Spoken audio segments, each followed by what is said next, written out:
This is the Investor Connect podcast program. I'm Hall T. Martin. I'm the host of this show in which we interview angel investors, venture capital, family offices, private equity, and many other investors for early stage and growth companies. I hope you enjoy this episode.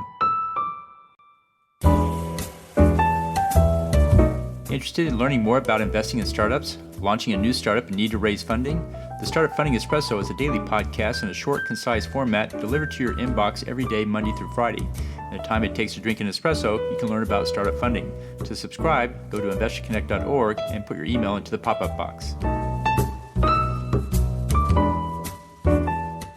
Well, hello, this is Hall Martin with Investor Connect. Today we're here with Mike Audi, founder and CEO of TIKI. TIKI enables users to make effective decisions about their data privacy while getting paid serious money. Users are in control with three powerful features: see your data, control how your data is used, and monetize your data in a secure marketplace with trusted buyers.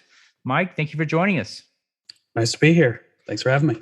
Great. So tell us more about your background. What did you do before you started working with early stage companies? Well, I've always worked with early stage companies, honestly. Right after school, I went and started a company, and I've been doing startups in the data space pretty much my entire career. Prior to this, I was the co-founder, CTO of another data-driven company that basically built giant software for big brands all over the world that use billions of data points to build post-sale customer touch points. So my background's how do you build stuff that handles billions of data points in real time to engage with people. And so out of that came my passion for returning the power of data back to users. Great. So what excites you right now? Well, I'll answer that in two ways. I'm super worried about our future of data, and I'm very excited because of that worry, there's a lot of opportunity, right? The way I think about it is the last several hundred years, the world's been consumed by choices made around money, right? And the next 100 or so years will be decided by who controls data. Right? We're moving to even more of a digital world, and data is the currency of the internet. I mean, just imagine the power of data once you have things like Neuralink for genetic engineering. And right now, I'm super worried that all of our data is consolidated in a couple of companies we can all think of. And that's a big concern, right? You never want all the power consolidated with a few.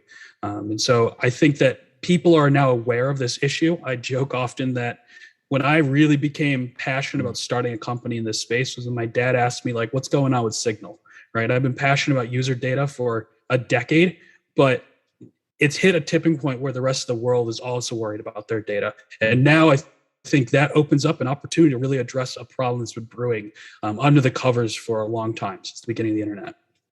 Great. So you deal a lot with the investors and startups in the data sector. What's your advice for people investing in data startups? What do you tell them to do before they write that check? Look who's behind the company. So I think this is good advice no matter what you're investing in. But in the data space, there's a mad dash of companies and people into this space. Now that privacy has hit this tipping point where everyone's talking about it, there's companies popping up left and right with, there's just I would call it just not coming out of the data space. There are some people who are, they've built their entire lives and careers in data. And then there's a lot of people jumping in the space. And when you're looking to get into something new that's hyper-regulated, wildly dynamic, changing every day, there's new laws, new country, everything. Everybody's changing everything in privacy right now. The best thing you can do is look for people who know, live, breathe that space. Great. And so what's your advice for people running startups in the data sector? What do you tell them to do before they go out to raise funding? Think about why you're actually different, and not so much different like the ways that we think of companies were different in the past. I think of a lot of the problems in the data space are because of how we handled and built businesses in the past. And I don't think you could solve a lot of these problems by doing more of the same, right? Like you can't build another Facebook to solve a data privacy issue. So you need to think about how you're going to build a different type of company to address these problems that were created by the way we built businesses previously, right? You don't build a data privacy company like an advertising generating company, right? You can't. They're at odds with one another. That's right. So, let's talk about the state of investing in data startups. How do you see the industry evolving from here? Well, I think we're going to see immense change both in the B2C and B2B space. Personally, I'm most excited about the B2C space, but there's a lot of really cool things happening in the B2B space, right? Even just the news of iOS 15 the other day, right? It's, there's a lot of articles coming out. It's death of email marketing, right? There's, no more pixels, right? We've already heading towards a cookieless world. We're heading towards a pixelless world. Data is being consolidated between a few people in what they call first-party data or zero-party data. We're going to see a whole change in how companies use data, put data to use, ethical practices to source data. Like the world's disappearing from this gray market of, data's kind of out there, but is it, right? We're going to move to a world where that's no longer an acceptable business practice. And what do you think is the biggest change you'll see in, say, the next 12 months?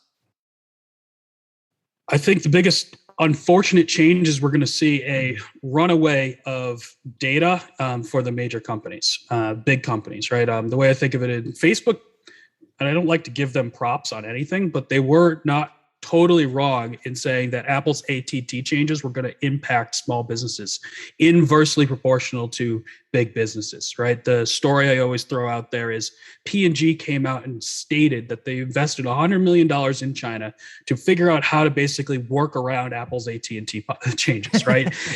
Small businesses can't do that, right? So they're going to be at a competitive disadvantage, right? The stat that gets kicked around is businesses who heavily leverage data are 162% more likely to exceed revenue projections.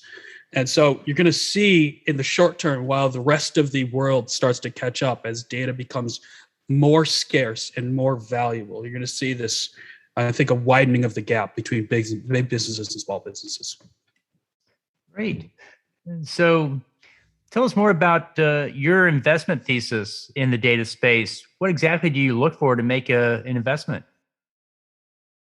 I look for unique things that are, I would call, ethically or morally sourced, right, in their root. People who are trying to solve fundamental problems for a real reason. I think the root, there's a lot of money to be made in data and data privacy. And so what's going to differentiate these companies and ensure long-term success is going to be the companies that are rooted in a real problem for the betterment of either a business or people, or for a reason more than just making money, right? You see like a lot of these like data marketplace type of companies popping up left and right.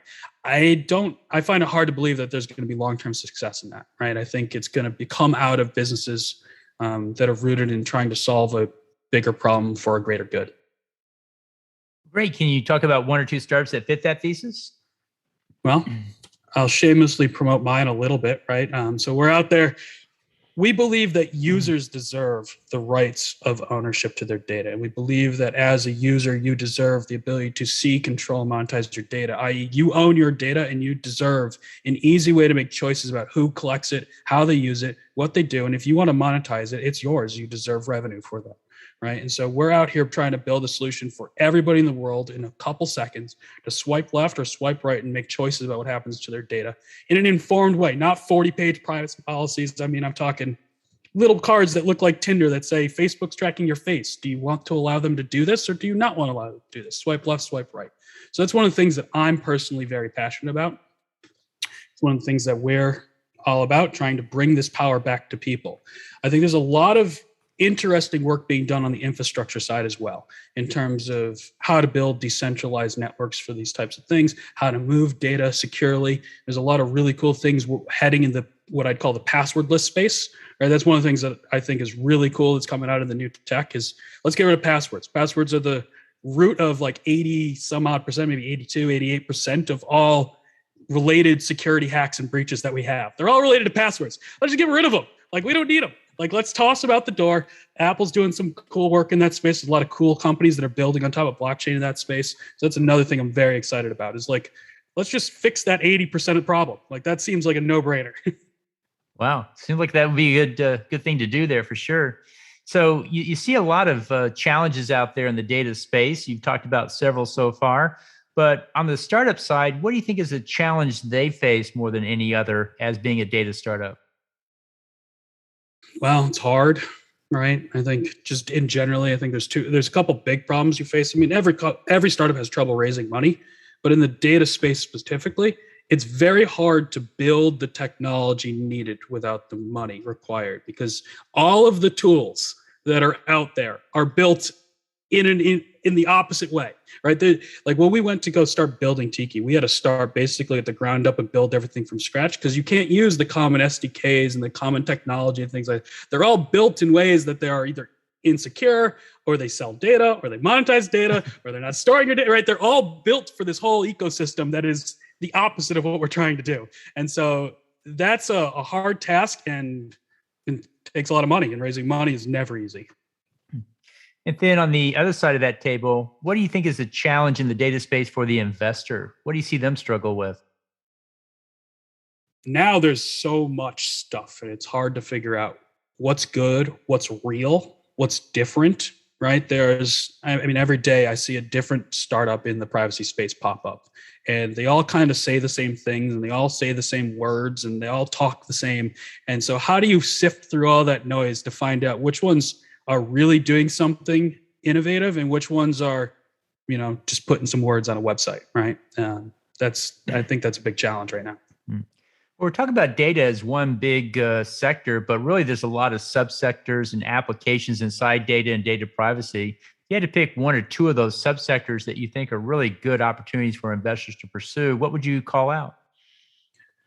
I think anybody who's working on the problem of how data and end users interact, facilitate compliance, anything in that space, I think is the big untapped market. I mean, we've seen companies rack up billions in valuations on the analytics side, on the compliance side. There's a lot going over on the B2B. No one's really come in and taken a real foothold in how data intertwines with people. And I mean, really people. Like you have these VPN type of companies that are more for like a techie audience, but who's going after how the regular person just goes about their day and what happens to their data, the compliance around that data, what's that worth, what's it mean to them, their digital footprint, what if they want to revoke things, right? All of these issues that we face around the intersection of people and data. Great. Well, in the last few minutes that we have here, what else should we cover that we haven't? If you want to learn more about user data ownership, what we're up to, the crazy, unique things we're building, you can check us out at mytiki.com, or, we have an open crowdfunding campaign right now at startengine.com/tiki. I mean, we just firmly believe, I don't mean to say it in such a dire way, but we're a little bit screwed if we don't figure out how to return the power of data back to people before it's too late. Very good. So how best for listeners to get back in touch with you? mytiki.com. Go to the bottom of the page. There's a million links. All of my contact information. We believe in radical transparency. All of our code is open source. Everything we do, we publish all our designs, everything. So you can join one of our communities, but all of our contact information is there. So if you're really interested, come talk to us. We'll talk to you all day long. Great. We'll include those in the show notes. I want to thank you for joining us today and hope to have you back for a follow-up soon. Thank you so much. It's been a pleasure. Investor Connect helps investors interested in startup funding. In this podcast series, experienced investors share their experience and advice. You can learn more at investorconnect.org. Paul T. Martin is the director of Investor Connect, which is a 501c3 nonprofit dedicated to the education of investors for early-stage funding. All opinions expressed by Hall and podcast guests are solely their own opinions and do not reflect the opinion of Investor Connect. This podcast is for informational purposes only and should not be relied upon as a basis for investment decisions.